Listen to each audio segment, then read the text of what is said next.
This is Barry Zalma speaking for Claim School Incorporated's blog, Zalma on Insurance.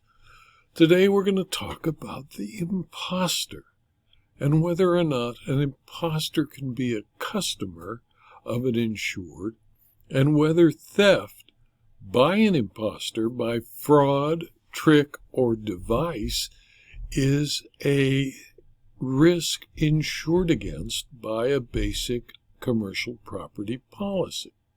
In Civitas-IT LLC versus Auto Owners Insurance Company, a January 12, 2023 decision of the Court of Appeals of Michigan, plaintiff, a company that provides information technology services, brought suit against defendant, the insurance company, for breach of contract and bad faith denial of a claim, after the defendant denied the plaintiff's insurance claim for computer equipment that was fraudulently procured by an imposter.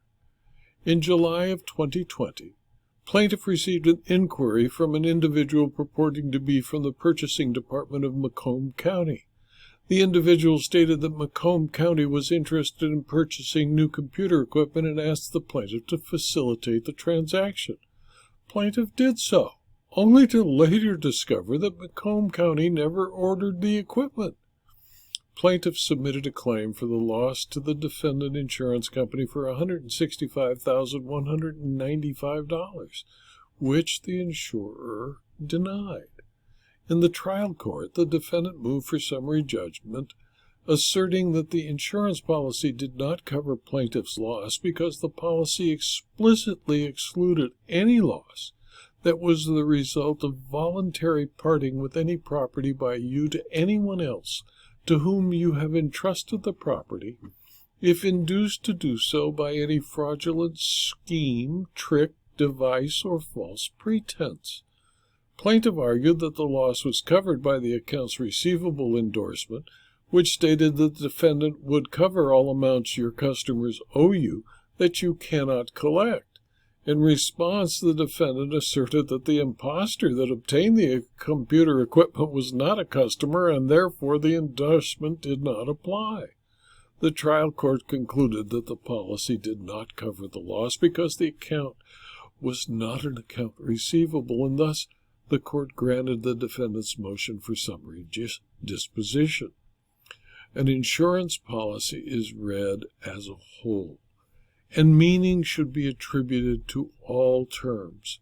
Unambiguous policy language must be enforced as written.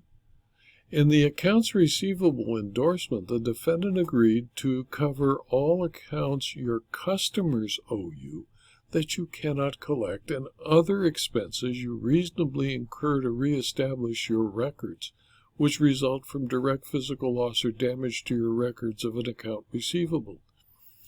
Thus, contrary to plaintiff's argument, the term accounts receivable is more than just a label on the endorsement. It is a term itself in the language of the policy. And for its part, the trial court defined the term as involving a bill statement, repeated billings followed by informal and friendly inquiries, and then stronger language and efforts. Under the trial court's formulation, the account was an account receivable because plaintiff did record a statement for the transaction in its accounts and made efforts to collect the money, at first with friendly inquiries and ultimately culminating in involving law enforcement and filing this lawsuit.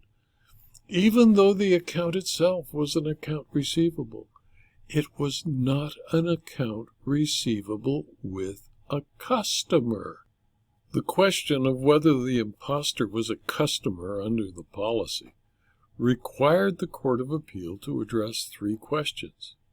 If the insurance policy is not rendered ambiguous simply because the term customer is undefined, if the relevant question is whether the policy, when read fairly and as a whole, permits differing interpretations as to whether coverage is afforded, and three, if the policy in general does not cover losses that are the result of fraud. Specifically, in the exclusions for covered losses, the parties agreed that defendant would not be responsible to pay for losses that were the result of, quote, voluntary parting with any property by you or anyone else to whom you have entrusted the property if induced to do so by any fraudulent scheme, trick, device, or false pretense." Close quote. Plaintiff contended it negotiated around this provision by incorporating the account's receivable endorsement, essentially arguing that because a customer can cause plaintiff to have a loss on an account by failing to pay, and because an imposter can be a customer, the imposter, by defrauding plaintiff, can cause the loss which must be covered by the defendant. The Court of Appeal concluded that this is not a fair reading of the entire policy because an imposter is not and cannot be a customer. The term customer is defined, for example, in Black's Law Dictionary, 11th edition, as, quote, "a buyer or purchaser of goods or services, especially the frequent or occasional patron of a business establishment," close quote. The relevant terms in this definition are buyer and purchaser, both of which imply the exchange of money from the customer for goods or services from the business. In this case, not only was there not an exchange of money, but it was also clear there never was an intent by the imposter to ever pay for the computer equipment. Thus, under the dictionary definition, the term customer does not encompass the imposter that defrauded the plaintiff in this case. Defendant issued the policy to plaintiff under which the parties agreed that the defendant would not cover losses that resulted from any fraudulent scheme. Well, this was a fraudulent scheme, and that was the reason for the loss, and the exclusion was clear and unambiguous.